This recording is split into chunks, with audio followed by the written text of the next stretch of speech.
Hello there. So we take up the story of the Old Testament period.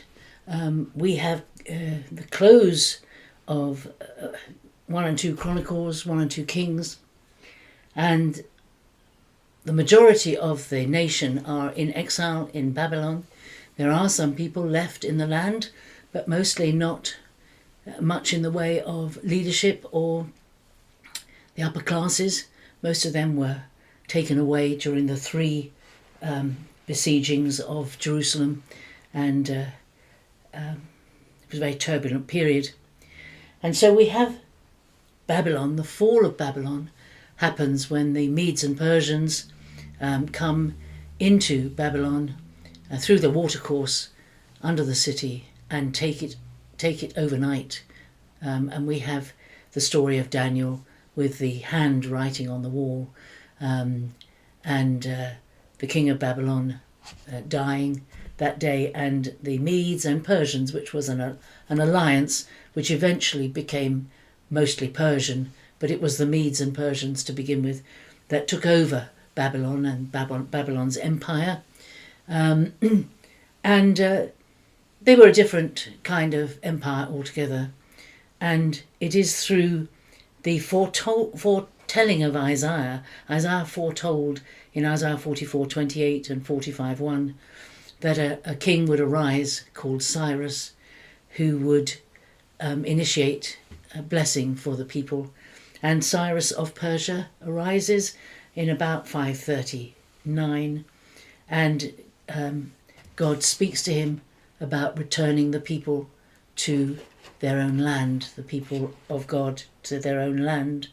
And the history is taken up now, not through specifically historical books, but actually through the writings of individuals rather than a chronology like the Kings and the Chronicles.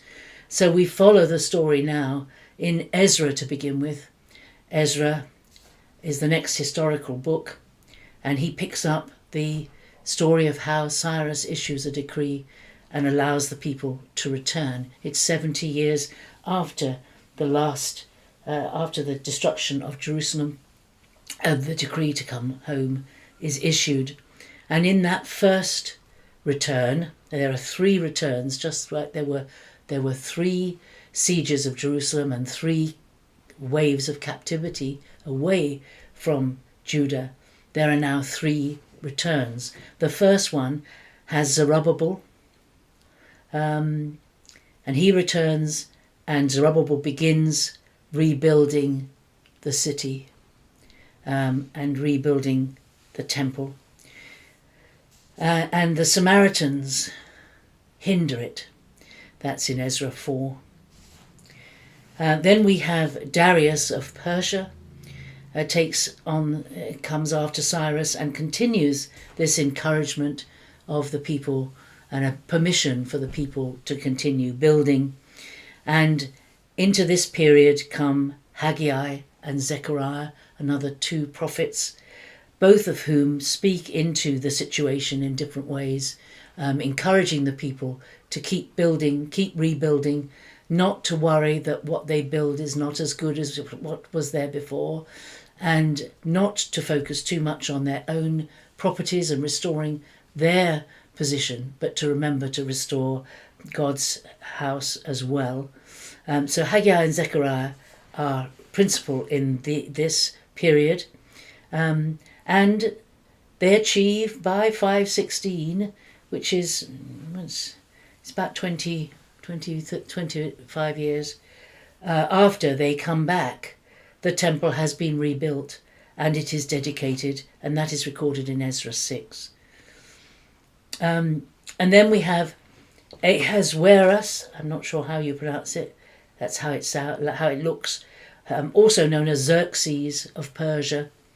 This is the king who marries Esther. So the story of Esther fits into this period somewhere around about 485 to 465 BC. Xerxes or Ahasuerus becomes king, and with the story of Esther and Mordecai come into that period. So Esther, although it's It's a love story, it's also a history story. It's not a make-believe story, it's a real event that happened. And then a second wave of people returns from Babylonia, and these return under the leadership of Ezra.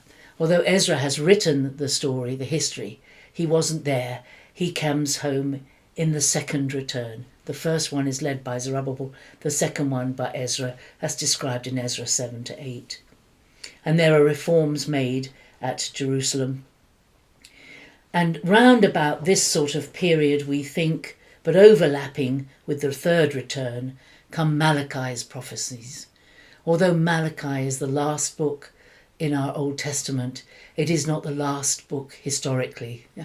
It's the last book prophetically, but it's not the last book historically. But his prophecies fit into this period of reform in Jerusalem, around about 450 to 430 BC. And then we have the third return, in which Nehemiah takes part.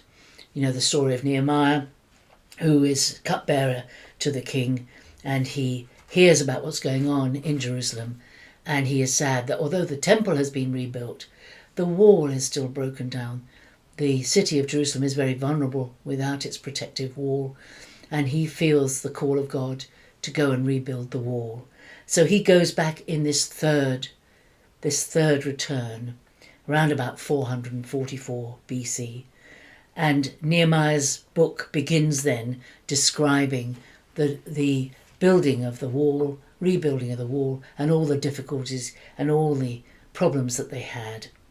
And so the rebuilding of the wall happens, described in Nehemiah chapter 2 to chapter 6. And then the instructions in the law come a bit later on. There's a lot of reform in Jerusalem as they settle back into the land, having had 70 years in exile. There's a lot of reorganisation to be done, and they settle into Jerusalem. And at around about 430 BC, the Old Testament closes, and we have a period between the Old Testament and the New Testament, generally called the intertestamental period, covering about 430 BC. 430 BC, through to when Jesus is born. So we have something like 430 years, maybe 420 years, between the Old Testament and the New Testament. They're called the silent years. No great prophetic voice arose in that time, but we need to know, and we will do a whole sessions on the intertestamental period next time, because into that period, if we just go from the Old Testament where it closes to the New Testament when Jesus arrives, we go from the Persians being in control to the Romans being in control, and we miss the Greeks. And the Greek period is very, very important to understand the New Testament. So we will look at the intertestamental period next time. So I hope that's helpful, and we will continue. Gird up your loins for the next one, because the intertestamental period includes names we've never heard of and events that happened, and it is a very complicated period of history, 430 years, with lots and lots of things happening in the world, and it is important that we understand it. So when you listen to it, you'll just have to stop it and re-listen to it to become familiar with the names and the people involved, and to get a grasp on what happened between the two testaments during those 400 or so silent years. Hope you've enjoyed it. Stay with me for the next instalment. Bye-bye.